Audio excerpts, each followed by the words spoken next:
Cette archive, c'est essentiellement la divulgation que tout le monde demande. Je la regarde en ce moment et ça continue encore et encore. Par où commence-t-on? Et ce que nous essayons de faire avec cette archive, assez d'intelligence et d'information pour que les gens puissent commencer à discerner.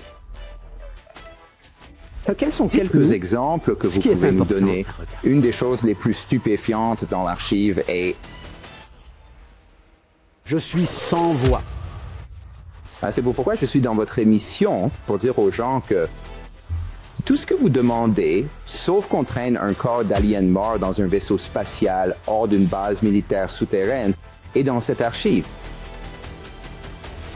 J'ai travaillé avec un groupe top secret qui en ont marre du secret et qui sont de notre côté pour la divulgation, mais cela est bloqué à d'autres niveaux. Beaucoup ont peur d'être poursuivis parce qu'ils ont été menacés.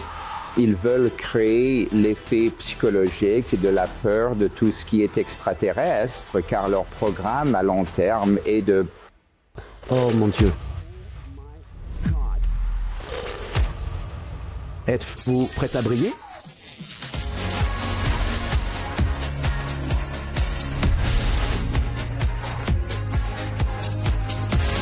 Brille intensément. Brille intensément.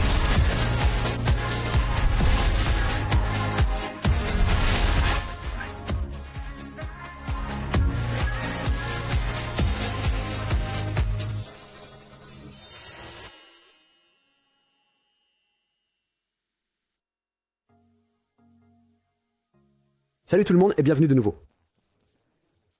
Je suis Michael Sandler, votre hôte sur Inspire Nation. Sur Ice, si vous vous êtes déjà demandé si les ovnis sont réels et quand ils feront une apparition, alors nous avons le show Disclosure Project pour vous. Aujourd'hui, je vais parler avec le Dr Stephen Greer, créateur de nombreux documentaires brillants, dont The Lost Century, fondateur du Disclosure Project, qui vient de publier la bibliothèque et les archives de documents les plus importantes, je dirais, au monde. Et c'est exactement ce dont je veux parler avec lui aujourd'hui. De ce qui vient d'être publié, de l'état actuel de la divulgation, s'il y a une dissimulation massive, quand les ET pourraient se montrer à tout le monde, et si nous sommes à l'abri de tout événement sous fausse bannière. Alors, re-bienvenue à l'émission, Stephen. Es-tu prêt à briller? Oui, allons-y, absolument, oui. Wouhou. Et nous allons parcourir ton site, aujourd'hui.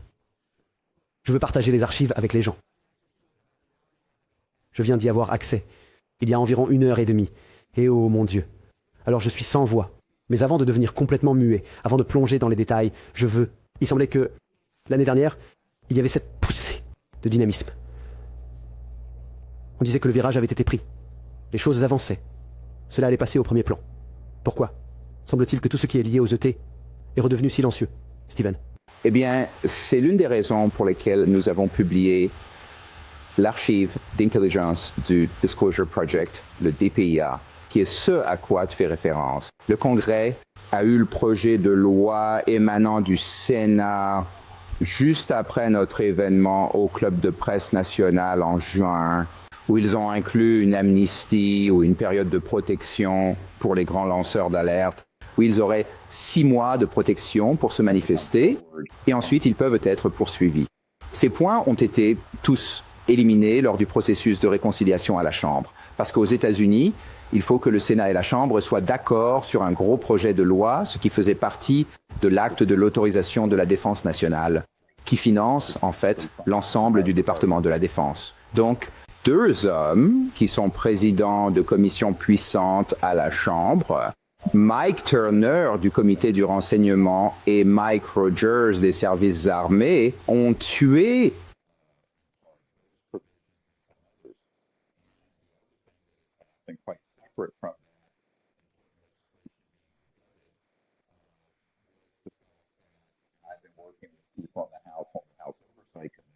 Cela fait un moment que nous essayons de créer une commission parlementaire avec pouvoir de citation et je viens d'avoir une réunion il y a quelques semaines avec des membres de cette commission, des membres du Congrès, et il semble que cela ne sera pas accordé. C'est bloqué, car la commission parlementaire recevrait des fonds, du personnel pour faire des recherches, un pouvoir de citation pour des lanceurs d'alerte top secret.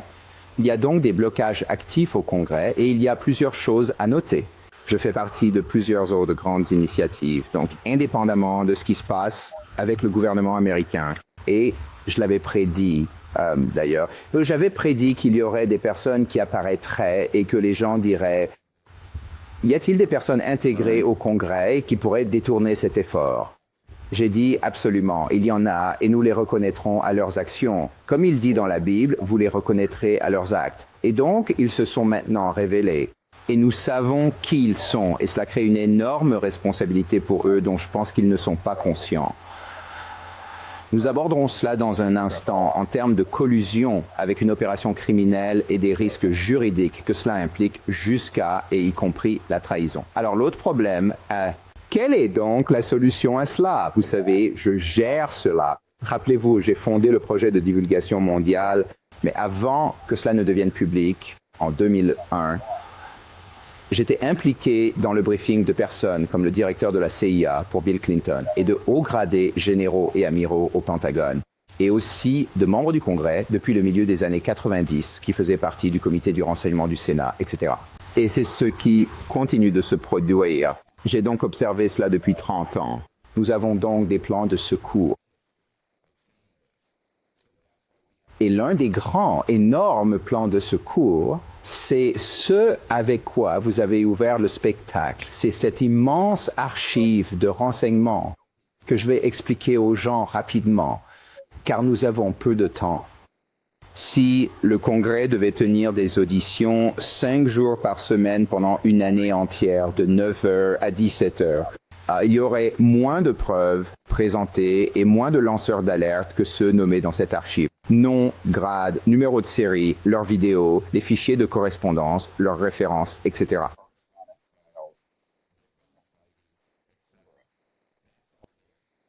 Donc, en gros, nous avons un peu avancé et dépensé. Vous savez, nous avons dû dépenser environ un demi-million de dollars l'année dernière pour mettre ça en place. Et c'est sur Internet, gratuitement. Je veux dire, il faut s'inscrire pour éviter que des bots ne le détruisent. Mais c'est un site gratuit.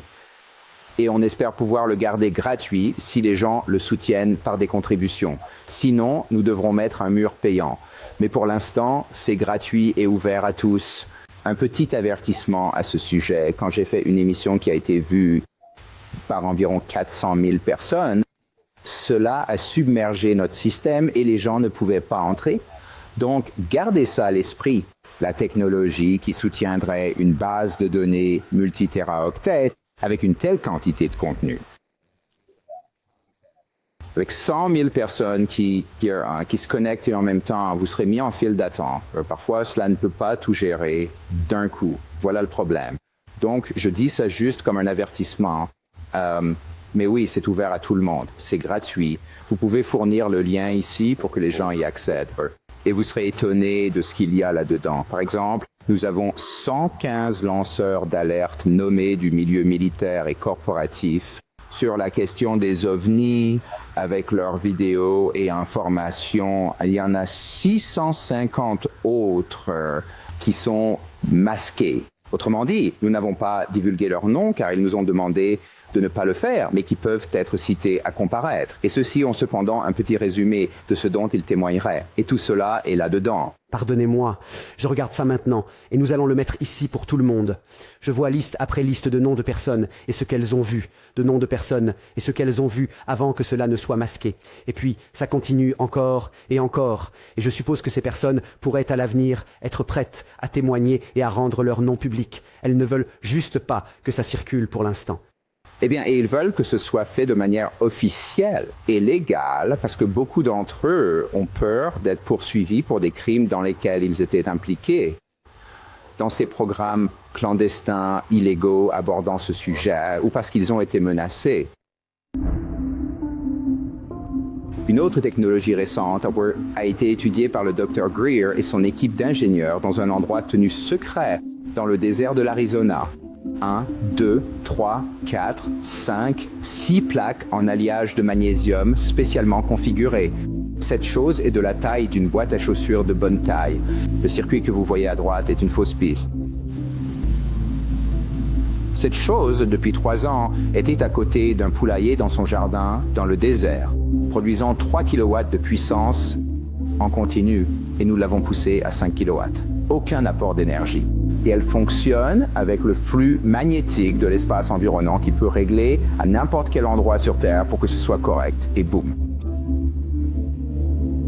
Cette chose, état solide, pas de pièce mobile. Nous venons de voir ça. C'est un exemple parfait de prendre toutes les mauvaises décisions. Et il a essayé de le breveter. Eh bien, vous verrez dans un instant ce qui s'est passé. Il a fini par être emprisonné pendant 1 semaine. Il a subi du sabotage, des menaces de mort, des meurtres de personnes autour de lui. J'ai passé 8 jours dans cette prison. Quand je suis allé devant le tribunal, le juge a dit « Viens ici. Viens ici. » Il m'a dit « Lis ça. Tu signes. Tu rentres chez toi. Tu ne signes pas. Tu vas en prison. » Et tout ce que c'était, c'est que je n'autoriserai jamais dans ma vie, jamais, par moi ou quelqu'un d'autre, de répondre aux besoins de fabrication de quelqu'un d'autre. Sinon, j'irai en prison. Et voici l'ordre de secret qu'il a reçu. Mais regardez la date, 1984. Il y a presque 40 ans. Alors, vous savez faire la même chose. Bureau des brevets. Les gens pensent que c'est un mythe. Non, voici l'ordre de secret. Vous voyez? Je ne veux pas revivre ça. J'ai effrayé ma famille. Et tout le monde. Mais donc, maintenant ce qu'on va faire, on va être très discret. Je vais construire mon mégawatt. Ça prendra 2 ans et demi pour le construire. C'est très compliqué. Je dois l'adapter à la Terre. Maintenant, voici une autre grande annonce. Je n'aurais pas pu dire cela il y a 1 semaine ou 2, mais nous avons, et je ne peux pas dire quelle agence, mais j'ai travaillé avec un groupe top secret, séparé de quiconque au Congrès, à la Maison-Blanche, qui en ont assez du secret et ils sont de notre côté de la divulgation. Et ils opèrent sous un SAP, un projet d'accès spécial, qui est une opération d'information spéciale, compartimentée, top secret. Et à partir du 20 juin, nous aurons en place la sécurité et la protection pour les lanceurs d'alerte. Voilà pourquoi c'est important. Les gens ont besoin de le savoir, Étienne. Je demande cela depuis 31 ans et nous ne l'avons jamais obtenu. Maintenant, il y a un groupe de personnes vraiment héroïques qui ont dit « Non, nous allons mettre cela en place ». Et les gens qui veulent parler, nous pourrons offrir une protection, sécurité. Et c'est important. Par exemple, laissez-moi vous donner un exemple concret. Il y a un ancien président d'une entreprise du Fortune 50, l'une des plus grandes entreprises dans le monde qui veut faire défection. Maintenant, dès qu'il m'a contacté, il a été averti par un associé qu'il le tuerait, lui, ses enfants et tous ses petits-enfants s'il en parlait, parce qu'il était si haut placé. Et il possède des documents, littéralement des schémas de systèmes énergétiques et d'ovnis fabriqués par l'homme et des choses comme ça qui pourraient libérer la planète. En fait, il a dit, pendant des décennies, on aurait pu avoir une soi-disant énergie gratuite pour toute la Terre. Alors maintenant que ce gars approche des 80 ans, il va, vous savez, aller voir son créateur à un moment donné, comme nous tous. Et il regrette vraiment, c'est le mot utilisé. Son rôle dans tout ça, il veut se manifester, mais il doit être protégé. Et donc le Congrès n'a pas prévu de disposition pour cela. Donc maintenant, parce que si c'est un Américain, au moins, je ne peux pas parler pour la Grande-Bretagne et d'autres pays. Nous n'avons pas ce dispositif pour ces autres pays où nous avons des lanceurs d'alerte, mais où le Canada, mais aux États-Unis, où la plupart d'entre eux se trouvent, nous pouvons, à partir du 20 juin, fournir cette sécurité des opérations et nous le ferons. C'est un pas en avant énorme qui a mis beaucoup de temps à se concrétiser. Magnifique. Merci. Je veux plonger dans vos archives. Avant de faire cela, vous avez mentionné quelque chose. Je veux juste l'aborder brièvement, car je veux passer la plupart du temps à parler des archives et à donner aux gens un aperçu, car c'est extrêmement important. Vous avez mentionné le terme « collusion ». Je pense que vous avez mentionné, ou du moins sous-entendu, ou impliqué une dissimulation. Vous avez mentionné les noms des personnes qui font cela, et vous avez mentionné à quel point cela est fortement illégal. Merci. Merci. Merci. Que se passe-t-il? Eh bien, on peut décomposer ça un moment maintenant. Vous savez, c'est du bon sens que si vous êtes le président des États-Unis ou le directeur de la CI ou les présidents de la commission du renseignement du Sénat, qui sont censés être informés même du budget noir légal, le budget noir ultra secret, et que vous faites une enquête là-dessus et que vous êtes refusé ou vous êtes une menace.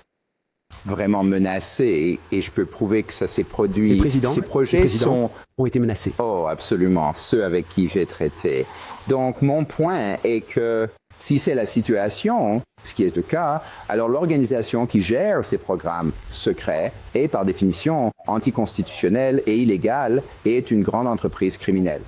Donc, ils doivent être traités comme une entreprise criminelle parce que c'est ce qu'ils sont. Maintenant, vous savez, ils ne peuvent pas. Maintenant, c'est l'autre raison pour laquelle nous pouvons divulguer ce que nous venons de faire sur Internet. Certains des documents que vous verrez là-dedans sont des documents top secrets et secrets qui n'ont pas été déclassifiés. Alors, pourquoi ne serais-je pas arrêté comme l'ancien président qui a été arrêté pour ça? Parce que ces projets sous-jacents à ces documents et dont ils parlent sont eux-mêmes des entreprises criminelles. Donc, ils ne peuvent pas utiliser la loi. Vous ne pouvez pas être un parrain de la mafia et ensuite invoquer la loi pour protéger vos opérations mafieuses, n'est-ce pas? Permettez-moi d'être simple pour tout le monde. Donc, c'était notre théorie légale et constitutionnelle depuis le milieu des années 1990, une fois que j'ai appris personnellement que le directeur de la CIA, le président et des personnes comme le chef de la Defense Intelligence Agency et le chef du renseignement pour les Joint Chiefs of Staff, ainsi que des membres seniors et présidents de comités à la Chambre et au Sénat, se voyaient refuser l'accès ou étaient menacés. Ensuite, nous avons conclu que ces programmes sont illégaux et qu'ils ne peuvent pas utiliser la loi sur la sécurité nationale pour se protéger. Maintenant, c'est vrai du Canada d'ailleurs, également de la Grande-Bretagne et d'autres pays. C'est la même dynamique dans tous ces pays. Si vous parlez des Chiefs of Staff, vous parlez du plus haut niveau officiel du gouvernement. Ça soulève la question.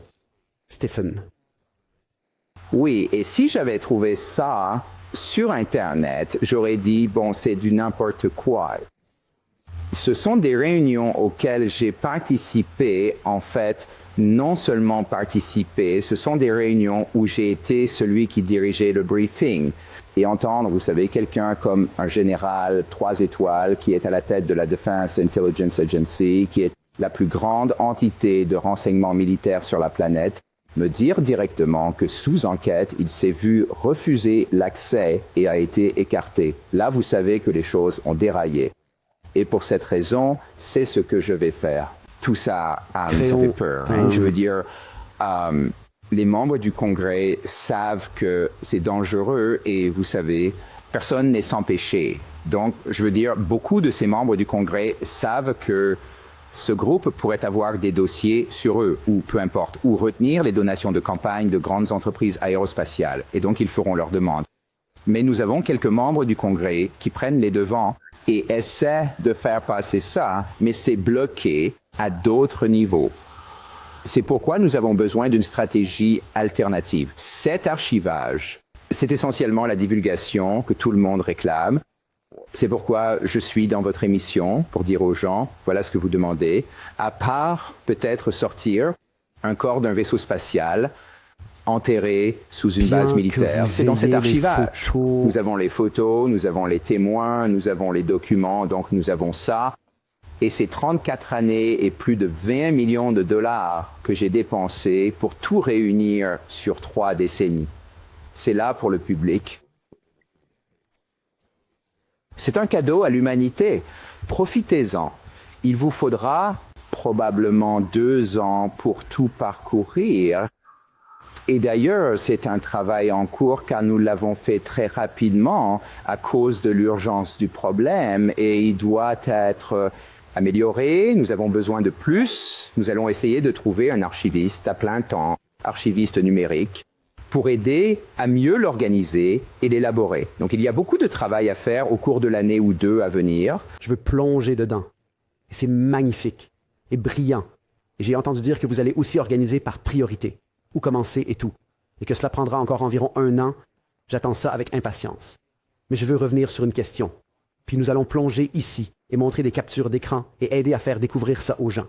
Si un général 3 étoiles est nié, si ces personnes sont refusées, qui est donc aux commandes? Il y a un groupe qui a été connu sous divers noms. J'ai un document du début des années 1990 qui les appelle le Comité majoritaire de renseignement commun, bien que ce soit juste sous un acronyme MAJI, M-A-J-I ou M-A-J-I-C. Et c'est une opération mondiale, en fait. Et il y a des personnes, au fil des ans, que j'ai connues, qui ont été impliquées, comme l'amiral Bobby Ray Inman et l'ancien vice-président Dick Cheney et d'autres. Et il y a des gens de l'international impliqués. C'est très fortement pondéré dans le secteur privé, dans les secteurs financiers et technologiques. Parce que vous savez, une des premières choses que je dis aux gens, vous savez, quand je suis dans un... Je me souviens quand on m'a d'abord demandé de venir pour les gens du comité du renseignement du Sénat, il y a 2 ou 3 ans, et je suis allé dans un CIF, qui est une installation d'informations compartimentées, sécurisées, où des informations top secrètes sont échangées.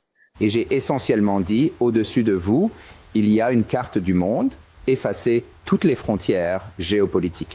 L'organisation avec laquelle nous avons affaire ne reconnaît ni le Canada, ni les États-Unis, ni la Russie, ni la Grande-Bretagne. C'est le monde entier qui est leur théâtre d'opération. Et ils ne considèrent pas les lois de n'importe quel pays ou les lois internationales comme quelque chose qu'ils doivent respecter. Alors, ils se voient franchement comme au-dessus et au-delà de la société et des lois conventionnelles. C'est un point de vue très puissant. Maintenant, l'autre question est: pourquoi cela aurait-il un tel pouvoir? Eh bien, elle repose sur des technologies qui viennent de milliers d'années dans le futur. Cela nous sortirait immédiatement du pétrole, du gaz, du charbon, du pétrodollar, des combustibles fossiles, des routes de surface et des services publics. Et on parle de plus de 1000 billions de dollars en actifs qui seraient perdus. On irait comme les chevaux et les carrioles, non? Alors, c'est le problème. C'est une question macroéconomique massive. Et le ministre de la Défense du Canada que j'ai rencontré, Paul Hellyer, vous savez, c'était un gars en macroéconomie. Et quand je décris ce que cachait vraiment le secret, il s'est illuminé. Il a dit que lorsqu'il était à la tête de la défense au Canada, il n'a jamais compris pourquoi on lui refusait ces informations. J'ai dit oui, parce que quiconque se soucie de l'humanité et de la Terre et de l'avenir de l'humanité voudrait que ces technologies soient utilisées à des fins pacifiques. Alors nous aurions une toute nouvelle civilisation. Et cela aurait dû se passer il y a 100 ans. C'est pourquoi nous appelons notre nouveau documentaire « Le siècle perdu ». C'est un siècle entier de technologie et d'évolution perdue. Donc, l'une des clés ici, c'est que vous devez, la chose la plus difficile à comprendre, c'est le pourquoi. Pourquoi cela s'est-il produit? Pourquoi cela a-t-il été entouré d'un tel secret? Pourquoi un groupe dans les années 50 a-t-il saisi le pouvoir au président Eisenhower et transformé cela en un projet noir illégal? Oui. Eh bien, voilà pourquoi. C'était son dernier discours au monde quand il a quitté ses fonctions ce jour-là en 1961. Il a dit « Méfiez-vous du complexe militaro-industriel parce qu'il sera une menace pour notre démocratie et notre mode de vie. » Et la raison pour laquelle il a dit ça, ce qu'il n'a pas mis dans le discours, mais nous savons maintenant, grâce aux personnes qui ont travaillé avec lui, dont les témoignages sont dans cette archive. Ils sont depuis décédés, mais ils étaient des témoins et des sources précoces du Disclosure Project. Il était en faveur d'avancer avec un contact pacifique avec les extraterrestres et de dévoiler au moins les technologies qui bénéficieraient à l'humanité. En sécurité, pas nécessairement les choses qu'ils veulent, car cela pourrait être un système de missiles, mais les choses comme ceux qui feraient fonctionner votre maison ou votre voiture sans pollution. Et d'ailleurs, gratuitement, pas de facture d'énergie, non? L'énergie du point zéro, ou ce que Nikola Tesla appelait l'énergie rayonnante, est le cadeau le plus profond et transformateur que le monde quantique nous offre. Le vide apparemment vide de l'espace est en réalité une mer tumultueuse de particules virtuelles fluctuantes. Et toutes ces fluctuations nécessitent de l'énergie. Si nous pouvions exploiter cette source d'énergie, nous débloquerions un réservoir pratiquement illimité d'énergie propre et gratuite. Les vaisseaux spatiaux extraterrestres sont connus pour utiliser l'énergie du point zéro. Compréhension scientifique américain. C'était un dispositif énergétique qui utilisait l'énergie du point zéro. C'est ce qu'ils appelaient l'énergie du point zéro. Et il était connecté de telle manière qui était capable de... L'appareil pouvait alimenter, je veux dire, d'une très petite lampe de poche ou d'une très petite montre jusqu'à une ville. Et la puissance était déterminée par la demande qui lui était faite. Les implications de l'énergie gratuite vont bien au-delà de réduire à zéro les factures d'électricité mensuelles ou de faire fonctionner une voiture sans essence. La plupart des coûts de fabrication de quoi que ce soit, de la culture des aliments à la construction d'un gratte-ciel, c'est l'énergie pour extraire les matières premières du sol, l'expédition, le traitement, l'expédition encore, etc. Si le coût de l'énergie devient nul, le coût de l'agriculture et de la production deviendrait négligeable. D'autres solutions cruciales, comme la désalinisation de l'eau pour mettre fin à la sécheresse ou la purification de l'air, qui sont toutes deux prohibitives à cause des coûts énergétiques, deviendraient soudainement viables dans un paradigme d'énergie libre. Un nouveau monde où les humains vivent en parfaite harmonie avec la nature est possible de notre vivant, mais cela signifierait la fin du pétrole, du gaz et du charbon, ainsi que du réseau électrique centralisé et du système macroéconomique mondial qui ne reculera devant rien pour protéger les centaines de milliers de milliards de dollars en jeu. Alors c'était quelque chose, vous savez, il était fondamentalement un homme bon et Eisenhower était un général 5 étoiles quand il a fait ce discours. Ce n'était pas comme si c'était Abby Hoffman ou, vous savez, un hippie radical qui était opposé à l'armée. C'était un héros de la Seconde Guerre mondiale et un général 5 étoiles. Mais la plupart des gens ne connaissent pas l'histoire de pourquoi il est devenu si déprimé et si désespéré vers la fin de son administration. C'est parce que entre 1956 et 1960, un groupe de personnes décidait de prendre le contrôle de ces projets et de décapiter la présidence et d'autres personnes qui ne suivraient pas leur programme. Et c'est toujours le cas. Je veux dire, 60 ans plus tard, c'est exactement comme à la fin des années 50, début 60. Sauf qu'il y a probablement plus d'argent et plus de technologie maintenant. Beaucoup plus, ouais. Je vais montrer aux gens un écran d'accueil pour entrer dans la Disclosure Prodigy Intelligence Archive. C'est un vrai casse-tête. D'accord. Alors, nous sommes ici et nous avons des catégories. Projet de disclosure, témoin OVNI et lanceur d'alerte, installation secrète liée aux OVNI, grand cas, historique d'OVNI. Et ceci, nous pouvons y avoir accès. Récupération de crash OVNI, sciences et technologies OVNI, documents gouvernementaux, briefing, faux drapeau OVNI, gouvernemental illégal. Il faut qu'on aille là. Vidéos OVNI, photos, corruption des médias et plus. Encore. Budget noir, rencontre de 5e type. Par où commencer dans tout ça? Eh bien, je dirais que cela dépend des intérêts des gens. Je pense que pour les gens, juste pour avoir une vue d'ensemble, nous voulons parcourir tous les lanceurs d'alerte et témoins militaires, et certains sont issus du secteur privé. Mais aussi, jeter un œil à la carte des installations, ces sites noirs.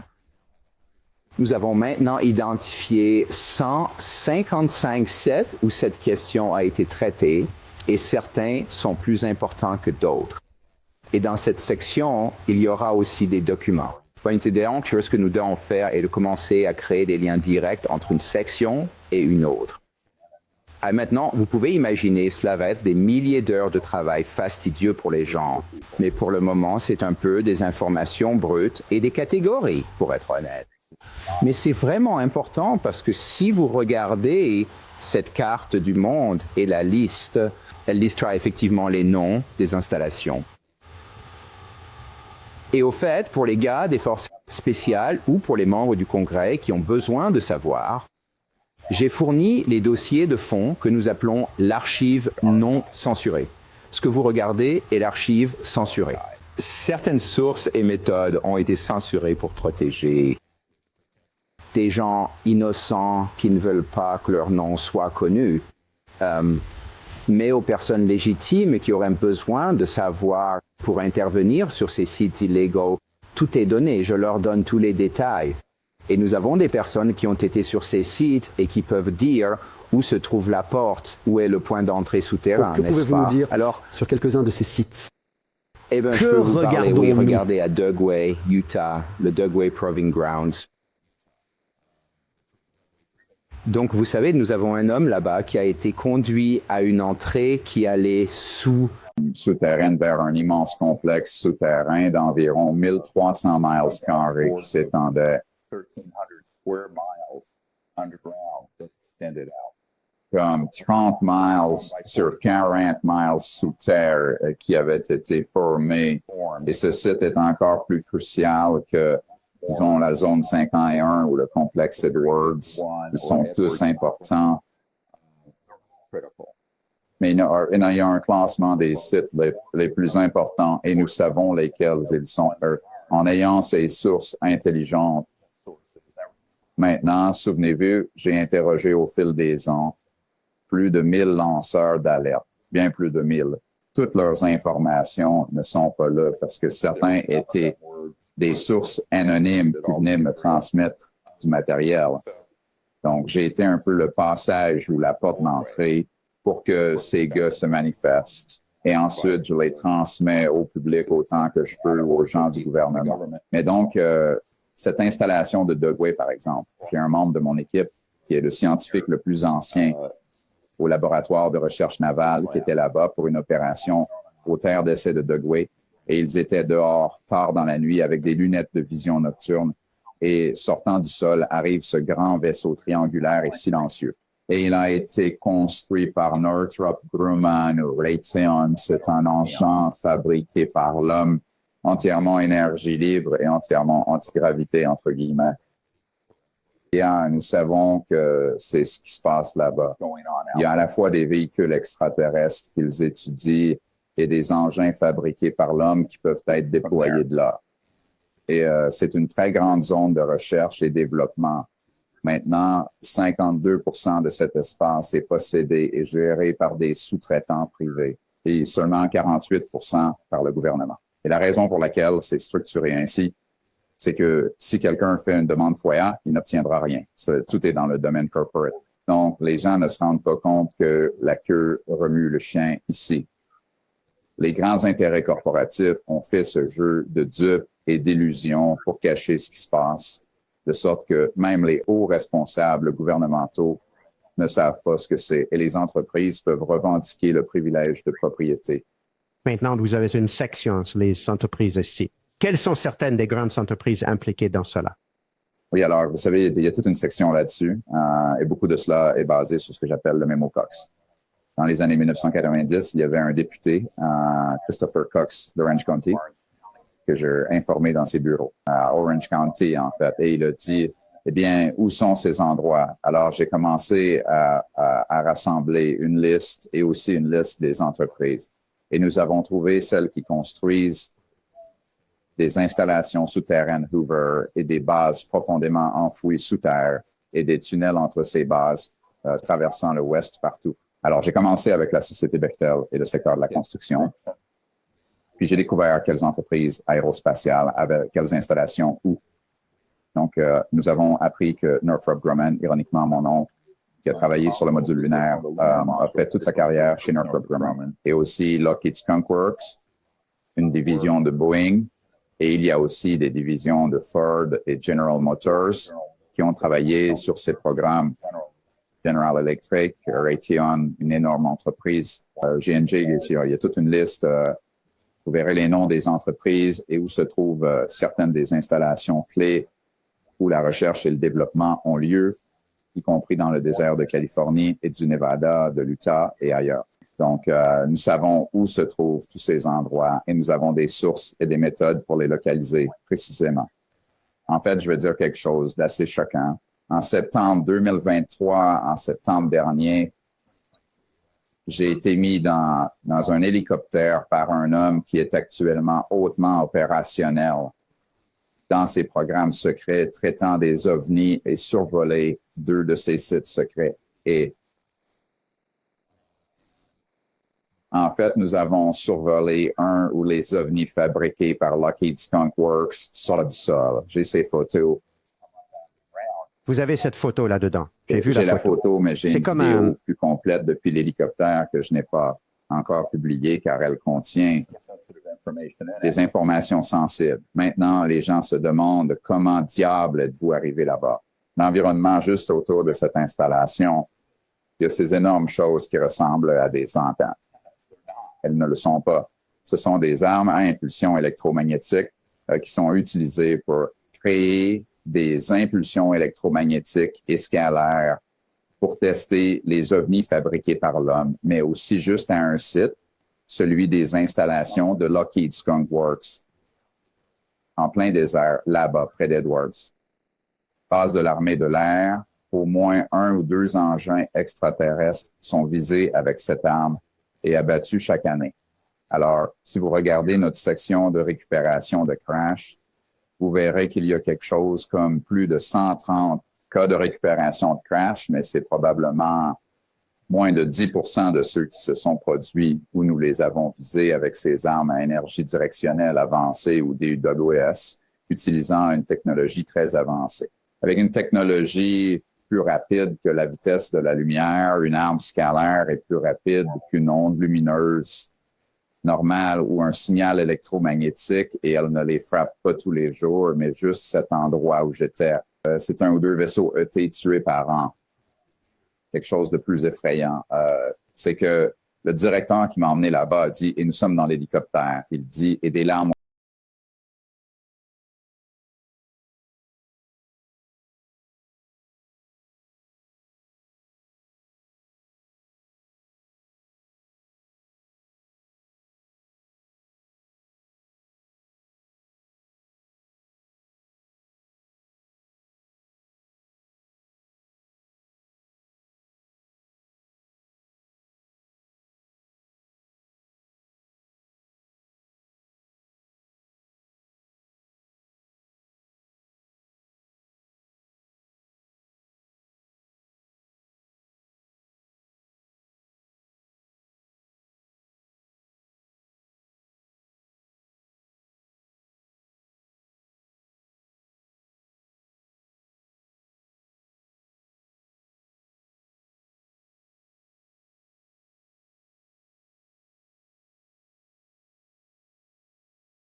gouvernement, document officiel du gouvernement. Donc, je pense que c'est pourquoi nous voulions le faire, c'est que ça l'enlève.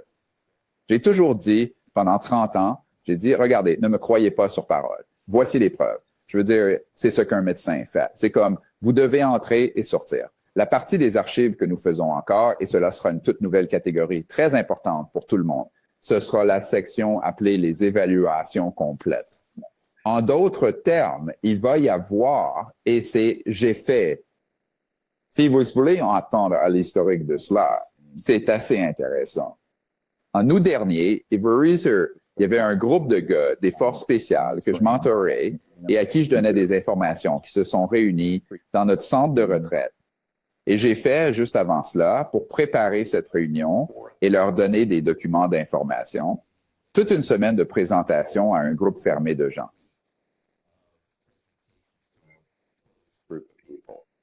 Qui avait toutes ces évaluations dedans, qui connectaient tous les points. Et ensuite, en mars, nous avons fait une autre semaine entière que certains d'entre vous ont peut-être vue. Là, elle a été diffusée en direct sur Internet pour ceux qui voulaient la voir. Et celles-ci sont en cours de transcription. Et expurgées, certaines d'elles doivent être expurgées, que j'ai présentées pour le groupe des forces spéciales, principalement des gars des bérets verts. Mais la plupart de cela sera organisé de manière, par exemple,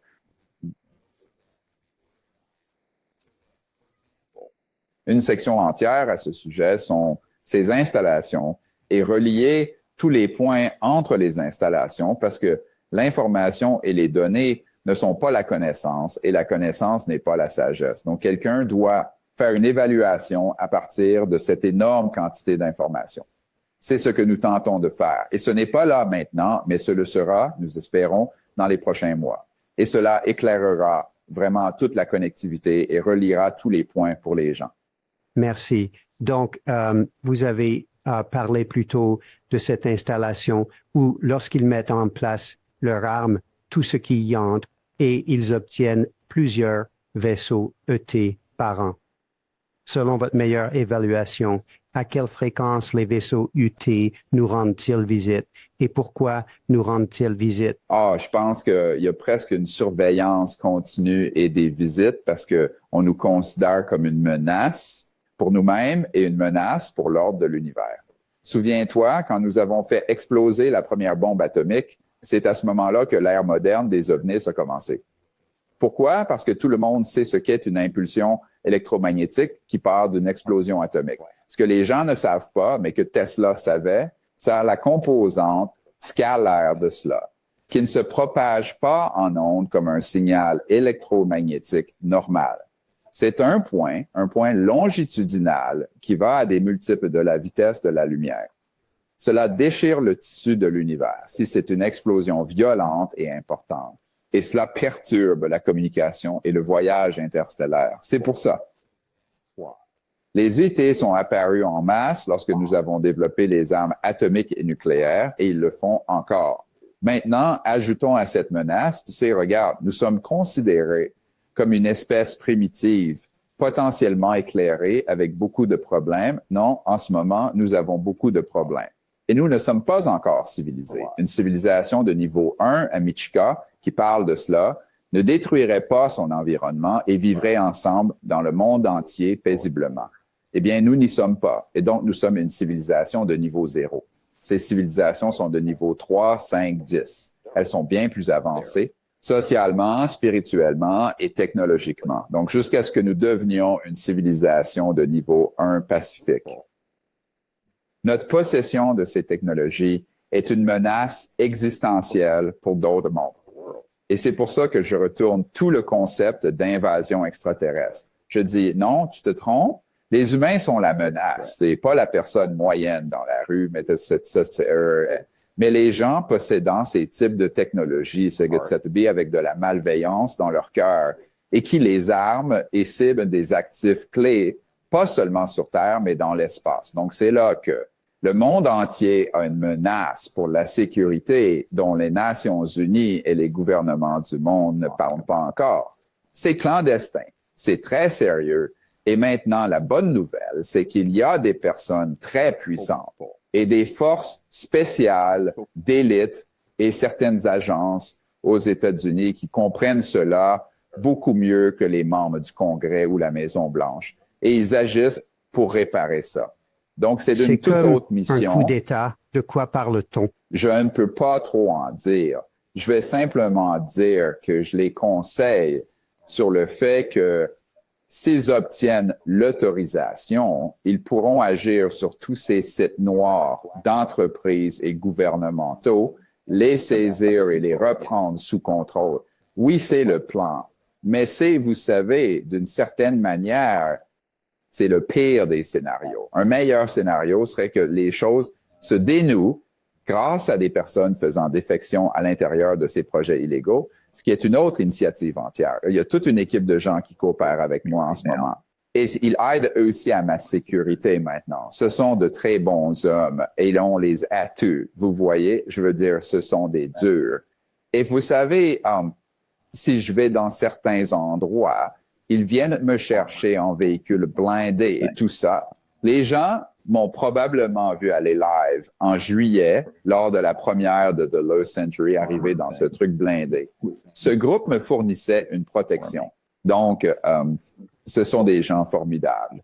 Mais il y a tout un tas de ces gars qui en ont tellement marre de la direction que prend le monde parce qu'ils savent qu'on se dirige vers un crash, qu'ils planifient de faire quelque chose qu'ils appellent divulgation catastrophique, où ils déballeraient dans le domaine public des choses que vous n'avez jamais vues, dont je suis au courant. C'est une initiative séparée de cette équipe de frappe de la loi que je conseille. Donc, il y a ces deux grandes initiatives dans lesquelles je suis impliqué qui n'ont rien à voir avec le Congrès ou la Maison-Blanche. Il y a quelques domaines ou directions clés dans lesquelles je veux aller avec ça. Mais je suppose que d'abord, j'ai utilisé ça dans une autre émission récemment. C'est une réplique de Star Trek. La résistance est inutile. Est-ce inévitable que la vérité va se dévoiler? On dirait qu'il y a tellement de directions différentes et de plans B mis en place par vous et d'autres personnes formidables. La vérité va éclater. Nous allons presque envie de dire que nous entrerons dans une ère de grâce après avoir traversé cette période. Oui, mais ça pourrait être un vrai chaos sanglant si ce n'est pas géré correctement. Maintenant, laissez-moi commenter là-dessus. En 1999, vous verrez dans les archives une évaluation que j'ai écrite intitulée « Quand la divulgation sert le secret ». Donc, il y a deux divulgations, une qui est véridique et pleine d'espoir et une qui présente ça comme une semaine d'invasion extraterrestre sur History Channel, où c'est présenté de façon mensongère et manipule le monde pour obéir et se prosterner devant ce faux dieu de la sécurité par des gens manipulateurs. Donc, je pense que voici le gros problème.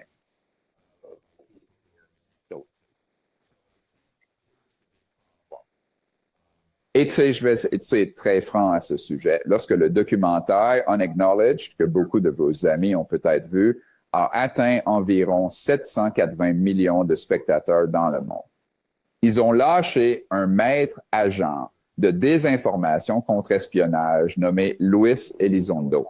Et j'ai été averti à ce sujet par un haut responsable de la CIA qui soutenait cela. Une application. 30 ans. Il était dans l'ombre. Et ensuite, quand ce jeune homme nommé David Grush, avec qui j'avais eu affaire, quand il était sous couverture, est sorti, il a fini par être pris sous l'aile du colonel Alexandre. Luis Elizondo, et il a fourni des informations factuelles, mais ensuite, il a commencé à recevoir de fausses informations. Et il est très nouveau et jeune dans ce domaine, et il est devenu un diffuseur de désinformation sans le savoir, je crois. Je veux dire, il pourrait effectivement le croire. Donc, je pense qu'un des problèmes est qu'il est très facile de ce qu'on appelle être capturé. C'est comme quand les grandes compagnies pétrolières financent la recherche environnementale dans les universités. Non, et capturent la recherche environnementale pour l'orienter dans leur direction. Il existe dans la communauté du renseignement ce phénomène connu sous le nom de capture. Et donc, si cela continue à se produire, l'un des problèmes est que si les gens sont crédules et ne sont pas perspicaces, ils ne sauront pas si la personne dit une part de vérité et 10 parts de fiction ou toute la vérité. Et c'est une autre des raisons pour lesquelles cette archive a été créée. C'est la vérité, toute la vérité. Et donc, si les gens maîtrisent ces informations, ils auront un guide mental pour savoir si quelque chose est vrai ou non. Mais en gros, la connaissance, il est dit dans les Védas, en sanskrit, la connaissance est le plus grand purificateur. Avoir la connaissance purifie et clarifie les choses. L'information n'est pas la connaissance et la connaissance n'est pas la sagesse. Donc, il nous faut maîtriser l'information. C'est pour l'archive d'intelligence du projet de divulgation. Mais ensuite, nous avons besoin de la connaissance et enfin, nous avons besoin de la sagesse pour savoir comment avancer. Donc, la divulgation de ce sujet pourrait prendre plusieurs chemins. Et une des directions qui m'inquiète, qui pourrait être secrètement orchestrée par ces intérêts corrompus, est celle d'une menace extraterrestre. Comme Werner von Braun, qui était à l'origine des fusées d'Hitler, avait averti sur son lit de mort, disant que cela serait le plan à long terme. Il a dit cela en 1974, il y a donc 50 ans, et que le plan serait de présenter cela comme une menace extraterrestre pour unir faussement le monde autour d'une junte militaire au lieu de la paix. Et sur son lit de mort, il le regrettait tellement qu'il en a parlé à mon amie Carole Rosin et lui a dit qu'elle devait travailler toute sa vie pour empêcher les armes dans l'espace et dénoncer cette fraude. Donc, cela mène à quelques sujets que vous évoquiez il y a une minute. D'abord, vous avez dit qu'il ne s'agit pas seulement des armes sur Terre, mais aussi dans l'espace. Et donc, je me demande si nous avons des engins qui y vont. Je veux dire, s'ils voyagent plus vite que la vitesse de la lumière. Nous pouvons aller assez loin. Je ne pense plus qu'il existe une notion de distance et nous pouvons être une menace existentielle là-bas. Nous sommes, mais je ne pense pas. Maintenant, il y a beaucoup de mythes autour de ce que certains appellent le programme spatial secret, et il y a bien un programme spatial secret. Mais cela est exagéré maintenant. Je comprends que nous sommes allés dans notre système solaire, mais nous n'avons pas le droit d'aller plus loin et nous avons été rappelés à l'ordre. Maintenant, laissez-moi vous dire qu'il existe un ordre cosmique. Une civilisation sauvage et violente comme Homo sapiens. Réellement des primates, 98% chimpanzés que nous sommes, qui s'organisent en troupes et se tuent d'entre eux, comme vous le savez, les singes le font. Alors les singes, descendants des singes, les humains, même si nous avons cet autre aspect divin, ont ce qu'on pourrait appeler le péché originel de la violence que les dauphins n'ont pas. Même les loups ne s'entretuent pas. Ils défendent leur meute. Donc, les humains ont cela inné et toutes les civilisations ne l'ont pas. Et donc, il y a des mondes là-bas, croyez-le ou non, qui n'ont même pas un mot ou un concept pour la guerre et le conflit. Et pourtant, les humains ont prospéré grâce à cela. Donc, l'un des problèmes est que d'après ce que je comprends, lorsque nous commençons à aller trop loin là-bas, nous sommes arrêtés et renvoyés comme une mauvaise monnaie. Ce qui énerve encore plus ces gens qui ont un tel pouvoir qu'ils pensent pouvoir faire tout ce qu'ils veulent. Parce que j'appelle ces gens les maîtres de l'univers qui, vous savez, se sont arrogés cela. Mais il y a un ordre avant et au-dessus d'eux. Non seulement un ordre divin, à mon avis, mais il existe un ordre cosmique physique. Donc, je ne pense pas que nous ayons pu le faire. Mais maintenant, laissez-moi faire une distinction entre cela physiquement dans un vaisseau spatial allant vers un autre système stellaire et un système d'armes qui traverse la non-localité entrelacée de la physique qui pourrait taper, non? Donc, vous pourriez déployer cette arme depuis un satellite ou depuis la Terre et elle pourrait atteindre un autre système Comme ce qu'il y stellaire. a vous avez dans votre documentaire, je crois, ce qu'il y a en Antarctique, par exemple. Oui, cette énorme installation qui est là-bas au pôle Sud, en fait. Nous avons un son de moi qui a travaillé pour Raytheon et qui l'a construit. Et c'est un réseau de lumière pour les neutrinos. Et c'est à la fois un système de suivi, mais aussi un système d'armement. Et ces systèmes, quand vous commencez à comprendre le concept de l'intrication quantique, qui signifie que chaque point dans l'espace et le temps est immédiatement connecté à un autre, à ce moment-là, niveau d'intrication quantique, eh bien, si vous créez un système d'armement qui fonctionne à ce niveau, vous n'avez pas besoin d'envoyer un équipage de personnes et un vaisseau spatial. Vous pouvez juste cibler là-bas. Donc, c'est un autre gros problème, c'est qui s'occupe de cette histoire. Et je veux faire remarquer aux gens ce que je viens de décrire il y a quelques instants à propos de moi survolant ce site avec ces armes à impulsion électromagnétique massive, dont j'ai des photos et des vidéos, cela va à l'encontre du traité de non-prolifération nucléaire. Les armes à impulsion électromagnétique font partie du traité de non-prolifération nucléaire et ont été interdites mondialement. Mais elles sont là, et je peux le prouver, et j'ai des personnes qui les ont opérées. Et pire, elles ne sont pas seulement stationnaires, elles peuvent être placées sur des Humvee, et elles peuvent être placées sur des avions et des navires. Donc, je sais aussi, le long de la côte de la base aérienne d'Aiglun, il y a un réseau de celles-ci où elles toucheraient des objets qui étaient des ET au-dessus du golfe du Mexique et ils tomberaient comme une pierre et puis ils iraient les récupérer. Donc, et j'ai un colonel de l'armée de l'air qui m'a informé de ce système. Donc, je pense que nous devons commencer à regarder ça et dire, que veut-on faire pour reprendre le contrôle de ce groupe dangereux hors de contrôle? Eh bien, le Congrès avance à la vitesse d'un escargot au Canada en hiver. Et la Maison-Blanche est totalement à côté de la plaque, franchement, sur cette question en ce moment et ne sait rien à ce sujet.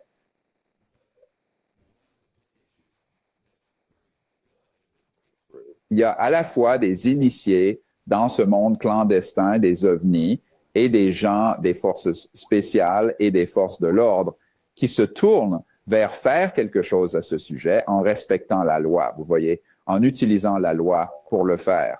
Donc, comment cela se déroulera? Je ne sais pas.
Down.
Et j'espère que vous et d'autres personnes pourrez venir. Ça va être vraiment excitant. Nous pouvons accueillir 500 personnes.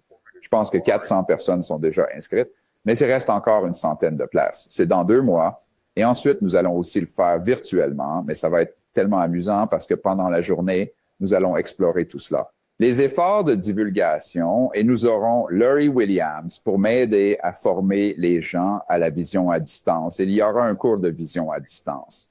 Puis, nous sortirons la nuit sous les étoiles pour établir un contact CE5. Et les gens devraient obtenir l'application de contact CE5 pour s'entraîner à l'avance.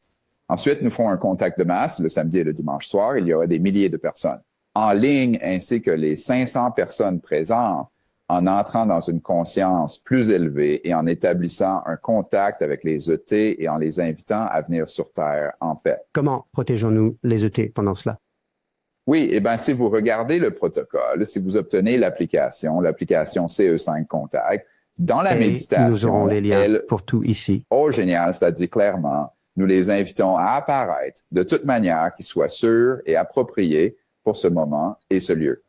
En d'autres termes, je suis pleinement conscient que la Terre est un camp armé et plus que quiconque qui ne manipule pas ces systèmes, je sais comment ils fonctionnent et à quel point ils sont dangereux.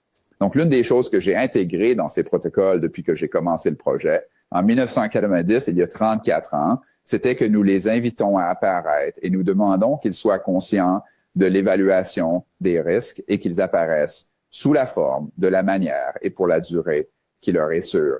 Parce que c'est toujours une planète dangereuse, mais je pense que si nous nous réunissons tous dans une conscience plus élevée, vous savez, une des choses que nous avons faites avec Rencontre du cinquième type, ce documentaire, c'est d'apprendre aux gens que lorsque suffisamment de personnes méditent avec une conscience supérieure ensemble, ça influence même les gens qui ne savent pas que vous le faites. Cela élève la fréquence de tout le champ de conscience de l'humanité. Et c'est vraiment la puissance que les gens, vous savez, avec tout ce matériel, ça peut être très frustrant, on se sent très impuissant. Mais cela, c'est quelque chose qui donne du pouvoir.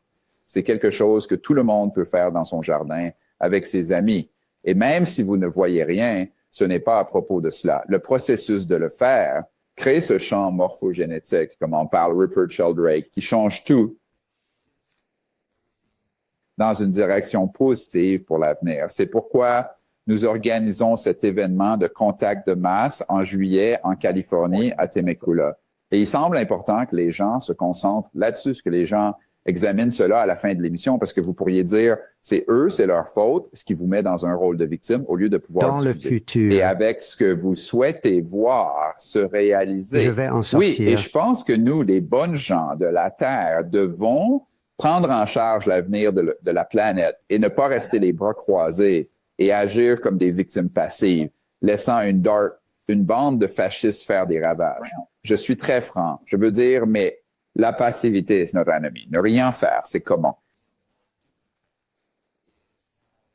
Adolf Hitler est arrivé au pouvoir. Les gens l'ont laissé prendre le pouvoir. Donc, il faut être un peu activiste. Je suis un activiste pour la divulgation, mais je suis aussi un activiste pour la paix universelle, pour établir un contact avec ces civilisations. Et je pense qu'en fin de compte, c'est là que se trouve le centre du pouvoir et de la gravité de l'avenir, avec les gens qui font cela ensemble. Merci. Quelles sont d'autres manières par lesquelles les gens peuvent être des activistes, disons, et où les gens peuvent-ils aller pour trouver cette incroyable archive et découvrir tout ce qu'ils peuvent faire en plus? Oui, eh bien, vous verrez les liens. C'est l'archive de l'intelligence du projet Disclosure et nous avons un site de financement participatif que nous venons de lancer il y a quelques semaines. Nous avons un objectif d'1 million de dollars et je pense que nous sommes à près de 70 000 dollars, mais nous venons juste de le lancer. Notre objectif est de pouvoir garder le site web ouvert et gratuit si nous obtenons suffisamment de contributions sans devoir imposer des frais mensuels, ce que je ne veux pas faire, ou de publicité. Je déteste l'idée des publicités pop-up pour quelque chose d'aussi important. Nous essayons donc de le garder sans publicité et sans frais. La seule façon de le faire, c'est que les gens contribuent. Je me fiche que ce soit $1 ou 10 000 $.